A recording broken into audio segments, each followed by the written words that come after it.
My brother and I are only 2 years apart, but you would think we were born in different universes. From the moment he was born, it was clear he was the favorite. I was the quiet, responsible one, the one who always got good grades and never caused any trouble. He was the charming, reckless one, the one who could do no wrong in our parents' eyes. This favoritism wasn't just about affection, it was deeply rooted in finances. Every dollar spent on us was a testament to their preference, a clear message of who they valued more. It's a story that has unfolded over decades, a slow burn of resentment that has finally consumed me. My parents always preached the value of hard work and saving money. I took their words to heart, starting my first job at 15 and diligently putting away every penny I could. My dream was to have my own place, a space that was truly mine, away from the constant comparisons and the feeling of being second best. I watched my savings account grow, each deposit a small victory, a step closer to my goal. It was a tangible representation of my efforts, a physical manifestation of my independence. I was so proud of what I had accomplished on my own. For 10 years, I worked multiple jobs, sacrificing weekends and social events to build my nest egg. I was determined to buy a small apartment, a modest place to call my own. I rarely bought new clothes. I drove a beat-up old car, and my idea of a vacation was a weekend camping trip. Every financial decision was weighed against my ultimate goal. I was disciplined and focused, driven by the desire to prove that I could make it on my own, without their help. The number in my bank account became my obsession, a symbol of my future freedom. Meanwhile, my brother was living a completely different life.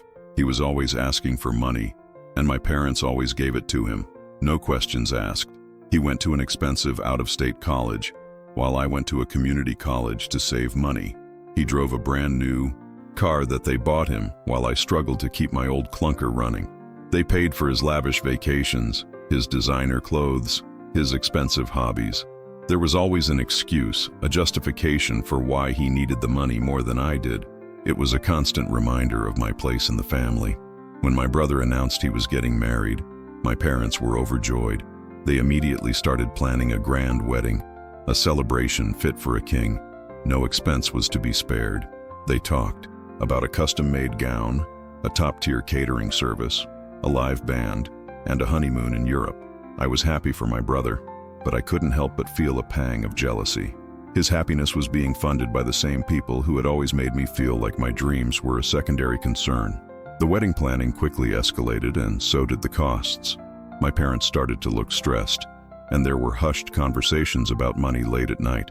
I offered to help, to contribute what I could, but they always brushed me off, saying they had it under control.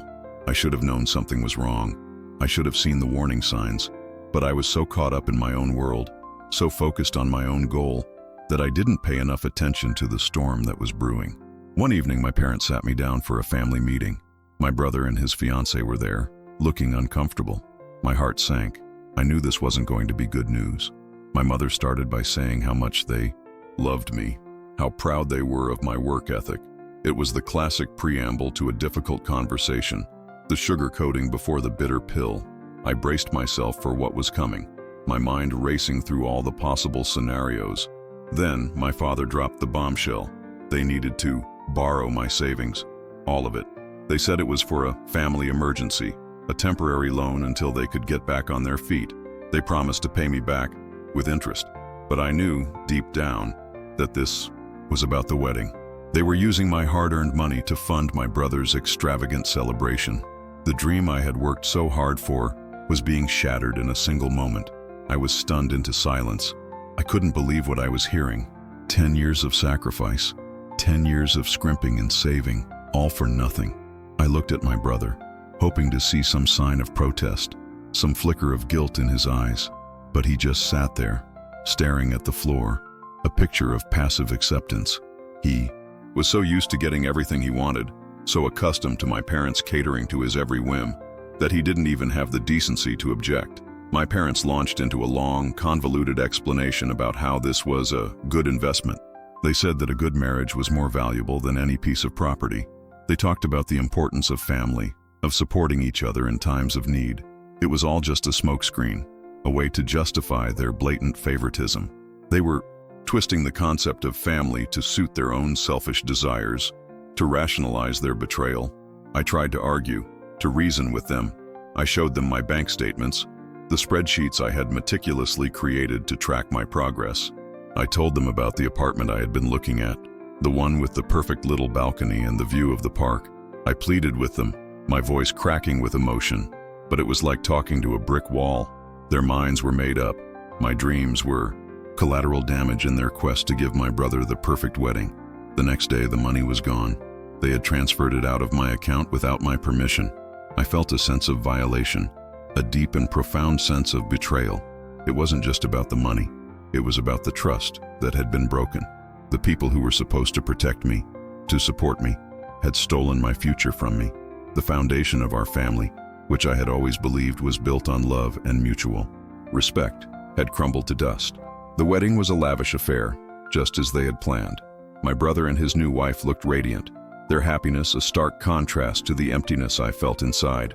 I watched them dance, I watched them laugh, and all I could think about was my empty bank account. I felt like a ghost at the celebration, a silent observer of a life that was not my own. The music was deafening, the laughter was grating, and the joy was a bitter pill to swallow. After the wedding, my brother and his wife went on a month-long honeymoon to Europe. They sent back postcards from Paris, from Rome, from Venice. My parents proudly displayed them on the refrigerator, a constant reminder of where my money had gone. Each postcard was a fresh stab of pain, a new wave of resentment. I had to see their smiling faces, their carefree adventures, while I was stuck in my childhood bedroom, my dreams in tatters. When they came back, they moved into a beautiful new apartment, a place that was far beyond their means. I knew without a doubt that my parents were helping them financially. The favoritism continued, as it always had. My brother was their golden child, the one who could do no wrong, and I was the responsible one, the one who was expected to sacrifice her own happiness for the sake of the family. It was a role I had been cast in since birth, a part I was growing tired of playing. I confronted my parents about the money, about their broken promise to pay me back. They became defensive, angry. They accused me of being selfish, of not understanding the importance of family. They said I was jealous of my brother's happiness. They twisted the narrative, making me out to be the villain in a story where I was the victim. It was a classic case of gaslighting, a tactic they had used on me my entire life. I realized then that I would never see that money again. It was gone, swallowed up by their favoritism, by their inability to see me as an individual with my own hopes and dreams. I was just a means to an end, a resource to be exploited for the benefit of their precious son. The realization was a cold, hard slap in the face. It was a bitter pill to swallow, but it was the truth. The resentment festered, a poison that seeped into every interaction I had with my family.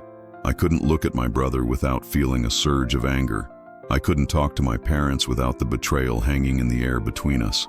The family that I had once cherished, the people I had once loved unconditionally, had become strangers to me. The bond that had once united us had been irrevocably broken. I decided to move out. I couldn't stay in that house a moment longer, surrounded by the constant reminders of what I had lost. I found a small room to rent in a shared house, a far cry from the apartment I had dreamed of, but it was my own space, a place where I could start to heal, to rebuild my life from the ashes of my broken dreams. It was a small step, but it was a step in the right direction. The first few months were tough. I was working all the time, trying to save up again, but it felt like an insurmountable task. The weight of what had happened was a heavy burden to bear. There were nights when I would just lie in bed, staring at the ceiling, the injustice of it all consuming me. The anger was a constant companion, a fire that burned in my chest. I started going to therapy. I needed to talk to someone, to unload the years of pent-up frustration and resentment. It was the best decision I ever made. My therapist helped me to see that what my parents had done was not my fault. She helped me to understand the dynamics of our dysfunctional family, to recognize the patterns of emotional abuse that had been present my entire life. Slowly, I began to heal. I started to let go of the anger, to release the bitterness that had been poisoning my soul. I realized that I couldn't change my family, but I could change how I reacted to them. I could choose to break the cycle of dysfunction, to create a new life for myself, a life that was not defined by their favoritism. It was a long and difficult process, but it was a journey worth taking. I started to set boundaries with my family, I stopped lending them money. I stopped dropping everything to help them with their latest crisis. I learned to say no, to put my own needs first. It was a foreign concept to me, but it was liberating. For the first time in my life, I was in control. I was the one making the decisions, the one shaping my own destiny. My parents were not happy with the new me. They accused me of being selfish, of abandoning my family. They tried to guilt trip me, to manipulate me into falling back into my old role. But I stood my ground. I refused to be their doormat any longer. I had found my voice, and I was not going to be silenced. My relationship with my brother is strained, to say the least. We barely speak. He has never acknowledged what happened, never apologized for his role in it. He is still living in his bubble of entitlement, oblivious to the pain he has caused. I have come to accept that we will probably never have a close relationship, and I'm okay with that. I can't have someone in my life who is so willing to benefit from my misfortune. I am still working towards my dream of owning my own home. It's taking longer than I had hoped, but I'm getting there. I have a new savings account, a new sense of purpose.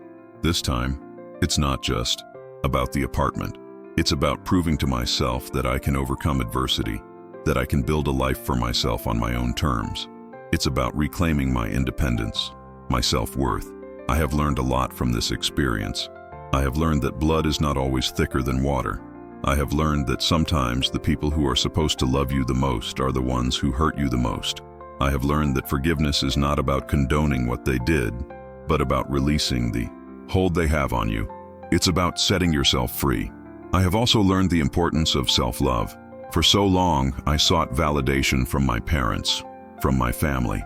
I thought that if I was good enough, if I was successful enough, they would finally see my worth. But I have come to realize that my worth is not determined by their approval.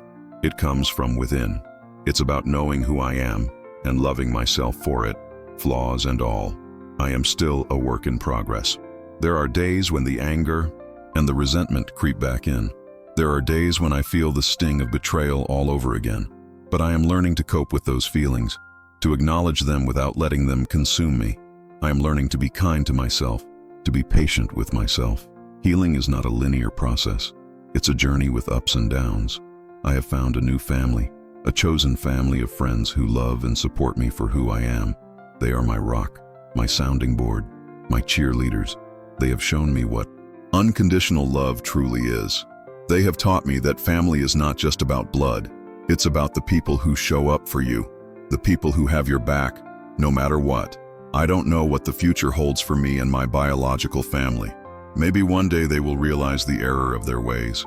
Maybe one day they will apologize, or maybe they won't, and I have to be okay with that.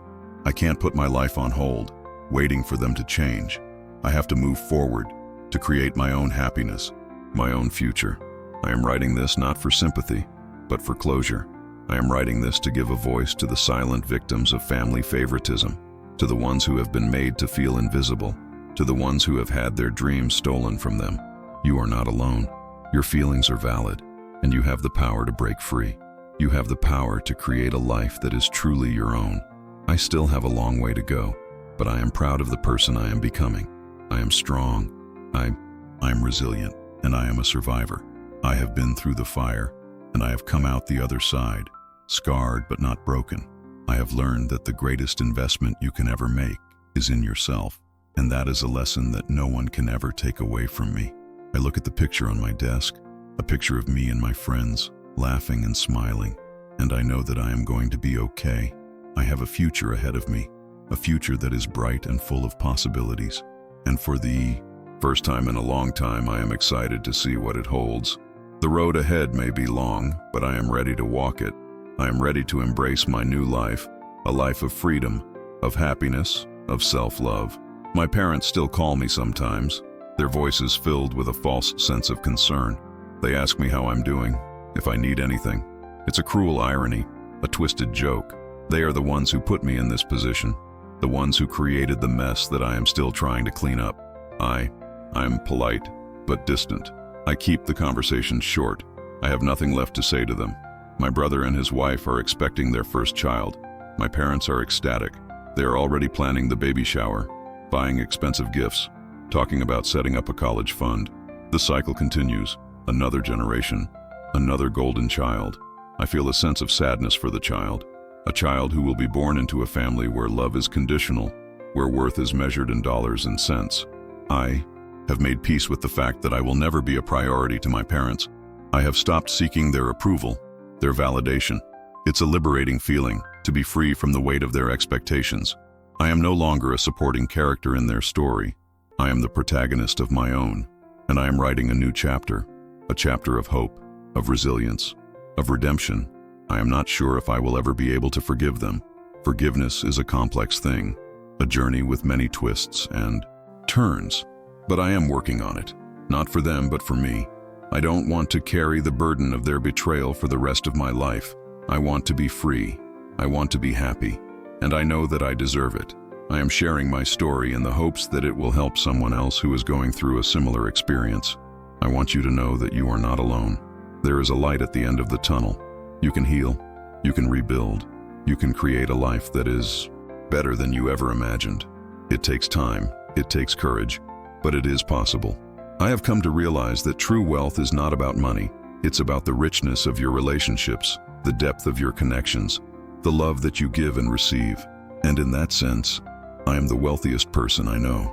I am surrounded by people who love me, who support me, who believe in me. And that is a treasure that no amount of money can buy. I am grateful for the lessons I have learned. As painful as they have been, they have made me stronger, more resilient, more compassionate. They have taught me the importance of standing up for myself, of fighting for my dreams. And for that, I am truly grateful. I am no longer a victim.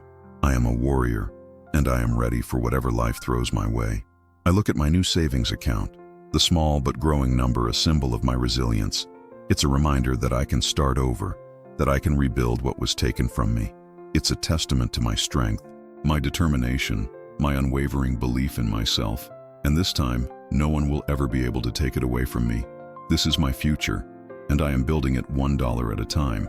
I have started to dream again. I dream of a small apartment with a balcony, a place where I can watch the sunset and drink a cup of tea. I dream of a life filled with laughter, with love, with joy. And I know that one day, those dreams will come true, because I am the author of my own story, and I am writing a happy ending. The scars of my past will always be there, a reminder of the battles I have fought and won, but they do not define me. I am more than my pain, more than my betrayal. I am a woman who has found her voice, her strength, her power, and I am just getting started. The best is yet to come. I have found a sense of peace that I never thought possible. It's a quiet strength, a gentle resilience. It's the knowledge that I am whole, that I am complete, just as I am. And that is a feeling that is more valuable than any amount of money. It is the ultimate prize, the greatest victory of all. I am no longer angry. The anger has been replaced by a sense of calm, a sense of acceptance. I have accepted my family for who they are, and I have accepted that I cannot change them. I have let go of the need for them to be the family I always wanted, and I have embraced the family I have created for myself. I am excited about the future. I am excited about the possibilities that lie ahead. I am excited to see what I can accomplish, what I can create, what I can become. The world is my oyster, and I am ready to find my pearl. I am ready to live my life to the fullest, to embrace every moment, to savor every experience. I have learned that the most important relationship you will ever have is the one you have with yourself, and I am finally starting to love the person I am becoming. I am kind to myself, I am patient with myself, and I am proud of myself. And that is the greatest gift I could ever give myself. It is the foundation upon which I will build my new life. My story is not over. It is just beginning, and I can't wait to see what the next chapter holds. I am ready for the adventure. I am ready for the journey, and I am ready to write my own happily ever after, because I am the hero of my own story, and I am the one who gets to decide how it ends.